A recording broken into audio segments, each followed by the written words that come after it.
Okay, guys, if you know anyone who gave the go-ahead and played JP heavily, that's what I want to hear about. Right now, the only character I want to review on stream that I'll go out of my way to look at is JP. Is he JP clip? Let's see. Bro, look at this shit. Bro. What am I even watching here? Hold on. This is the level 2 super that sets out the orbs all over the place. Okay, so now orbs are above, to the left, to the right, and then he continues the combo. What did he activate, though? Bro. I can't comprehend this. It's too much. So he sets up the trap here with the snap, and that goes above his head. No? Over there, okay. There's one above his head that comes out in the middle of the super, though. Bro. Well, listen, regardless, it looks cool. All right, we also got the official blessing, I guess, from Steve as well. 37-minute JP character guide. This is, I'm not doing this. This is too much. I don't have time to bite this off. I'm supposed to finish Resident Evil 4 tonight. I'm not doing this all on stream. If anything, I'll look at it tomorrow. All right, what do you want me to look at? You want me to look at Triglav? That's the Spire. So Streebog is the swipe, which launches. Okay, this is what I'm trying to understand. This move uses Psycho Power to create a distorted void in space, which will automatically attack the opponent shortly afterwards. Okay, so it automatically attacks. So he snaps, it sets it up, automatically activates. Okay, cool. After creating a void, you can use Departure Window to teleport directly to it. Note that you can use jumping attacks upon exiting the warp. Okay, so you have a limited window of time before it activates into the attack variation. But if you do a light or M quarter circle back prior to that, you're able to get the teleport. Okay, let me just observe this for a second here. Very cool added thing to this expansive like Street Fighter 6 that we've never seen before. I feel like this is probably this is definitely. So was there a difference between using light or M to do the teleport? I've ever seen, especially ever laid hands on. It doesn't look like it, but I can't tell. Is the angle change? So the heavy activates the Spire. Okay, so there is an automatic timer, which the Spire will activate automatically, but you can force it to activate with the heavy punch. But I can't tell if it's a different, if it's different than if you just let it expire normally. Play the character and how to use the moves and like when to apply them. It looks the same. So if you do heavy punch, it looks like it just activates the same Spire. Now I see you getting a little creative with it. Uh-oh. Uh-oh. Ooh. Just this right here. It gave me the heebie-jeebies a little bit. Yeah, I bet right now the neurons are firing, right? Brand new character. Uh-oh. 2 voids? Okay, so I'm guessing the combination of buttons you do for the OD changes. So I'm guessing light medium does one variation, medium heavy does another. So that was light and heavy. Light and medium, right. Okay, so basically there's set positions for the light, medium, or heavy. Medium, heavy, gotcha. Now, which one do you teleport to? What? Teleporting out of both of the voids. No. No, you didn't just do that. I was asking which one do you choose? Why not both, huh? Yeah, you told me. I see what you're talking about now. I understand now. I just had to be patient, huh? Be very specific. Ooh, okay. So you can double juggle there and probably move forward and get a follow-up, right? Probably swipe right there. Adds to just the flavor of this character, JP.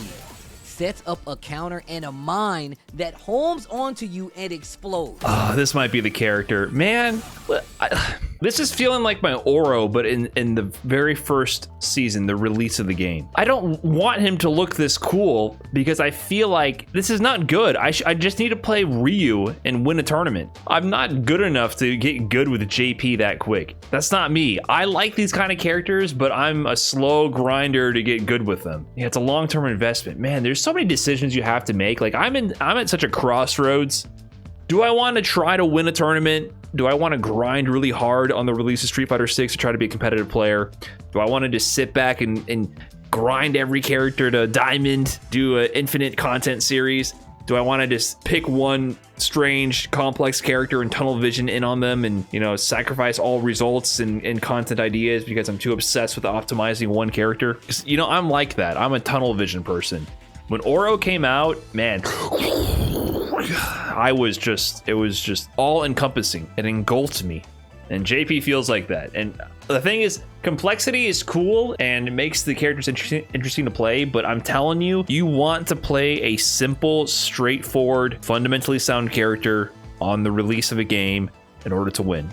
That is how you win tournaments. You play something straightforward and strong. You don't do this shit. JP might be broken, might be top 1, but he's not giving me that day 1 win kind of vibe. Now it does have a little bit of recovery, well, a bunch of recovery, and the startup is a little tricky, as you can see by me.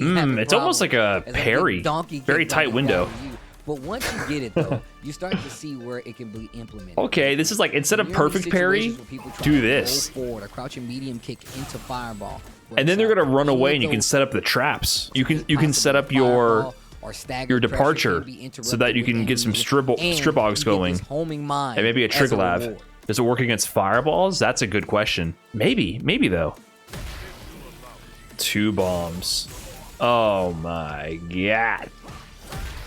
Oh, okay, so it has quick startup, huh? So this is the projectile. 3 different versions with the regular attack buttons, as well as having the EX version. And you see how he's blocking that down back? You see how he's blocking that down back? Light will unleash a quick attack with short recovery, suitable for controlling space. It will also knock down if the opponent hits. Medium will release an attack that can't be blocked while crouching. He has a fucking projectile overhead? Oh my god. And then the heavy is a low. Oh no. So mix-ups, as you can see right here, you can actually feint it. You have a false fireball that can definitely trick your opponent into jumping, and he has pretty good normals for making sure you respect the So the recovery on the feint is faster. But as you can see, every button you can hold for feint. Okay, no hitbox at all. Okay, JP is what I feel like this game was missing so far. Strength and also a weakness to me of Street Fighter 6 so far has been this intense focus on the central game mechanics, the drive system. I have concerns about games that are very centralized on, you know, core game mechanics like that. That can lead to the game feeling samey to a degree. Like, you drive rush here, drive rush, high-low. Then you do, you know, pokes buffered into drive rush. You look out for drive impact. And, you know, it feels a little samey kind of quick, but characters with very unique movesets and their own core mechanics makes it feel a lot more fresh instantly. So JP feels way fresh, and I feel like that was pretty lacking with the characters from the beta. Obviously, we need more time to flesh them out, and some characters definitely had some unique aspects to them. Like Chun-Li was pretty complex, and I feel like people didn't figure her out in time for the beta. JP instantly makes me go, okay, this is a different take on Street Fighter 6. This is a different character, very unique.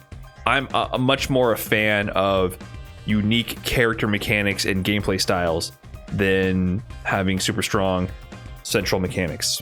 That's why I like Oro, you know. I think Oro is so unique and interesting, and JP is giving me that vibe right away.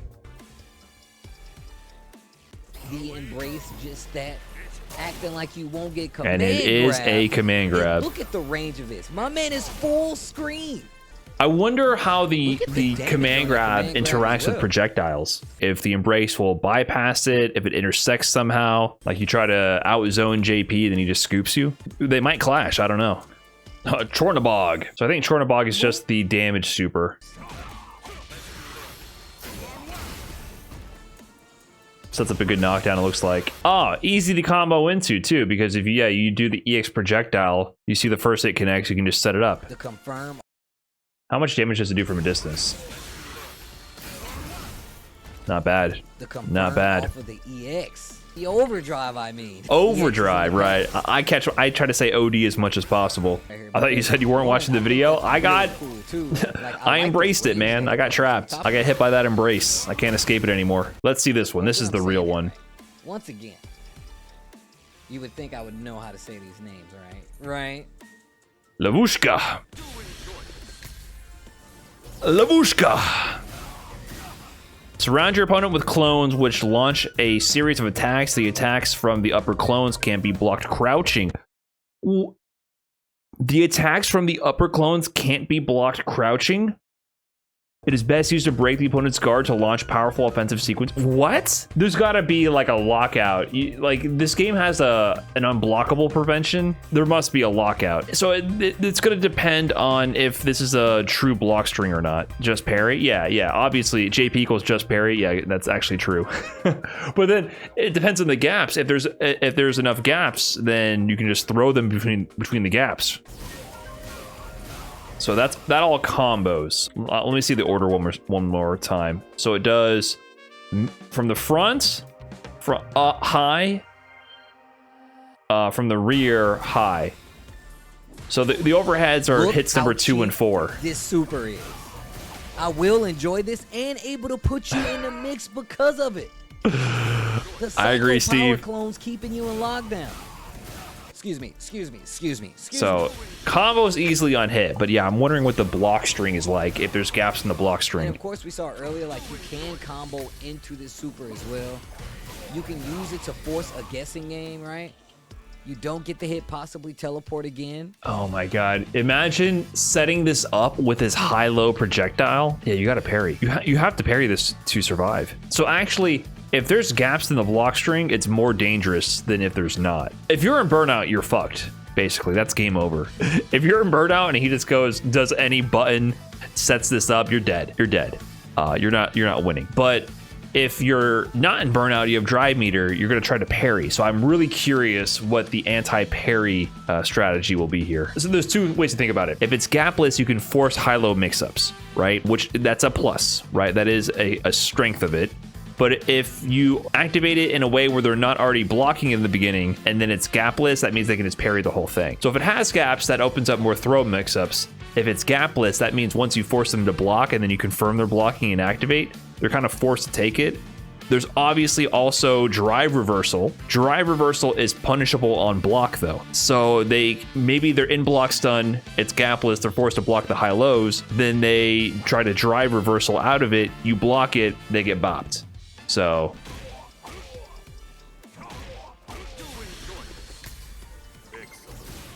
that didn't combo, but maybe you could have done another move there. This is interesting though. That's heavy kick, heavy punch, heavy punch. So you can't super cancel the last hit of that target combo. That's an overhead. Yeah, you probably want to set this up and then do the target combo. The target combo has an overhead and low follow-up. You get to choose your ender. So they just kind of went ham with JP's high-low mix. It's pretty safe to do that because parry's an option. The level 3. Oh.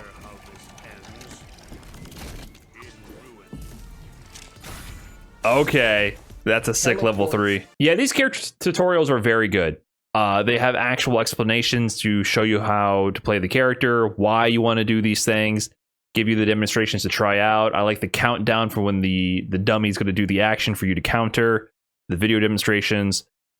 Good job. Oh god, I want to zone the shit out of people. But he has no actual DP. He might get mauled a little. Look at the follow-up opportunities you get as they break it down here. Look at this. Mix up, teleport. Okay, so you can just throw out level 2 from full screen after a knockdown. Look at this. Yeah, JP looks sick. How am I playing JP? How am I playing JP right now? Sorry, did I look that focused on what was going on screen that you thought I was playing? Guys, listen, this is Tasty Steve. Please check out the full video and watch it. And like it and comment it, but actually watch it if you click on the link. I will come back to this. JP looks sick. I'm scared that he looks so good. It makes me feel like I'm gonna waste my time playing him. That's my concern right now. It's weird, I was never really into these kind of characters until Oro. I kind of like both extremes. Like, 2 characters I'm looking at are Marissa and JP. Would you like to see a clip of his CA? Sure, we got the clip. Meaningless efforts. To action. Oh my god. Sheesh. Yeah, he killed her. He killed her. I'm gonna watch this off stream.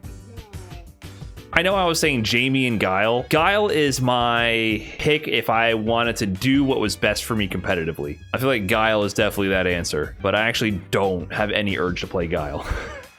I'm not sitting here thinking like, man, I want to play Guile. It's just, I feel like, oh yeah, if I want to win, I should pick Guile.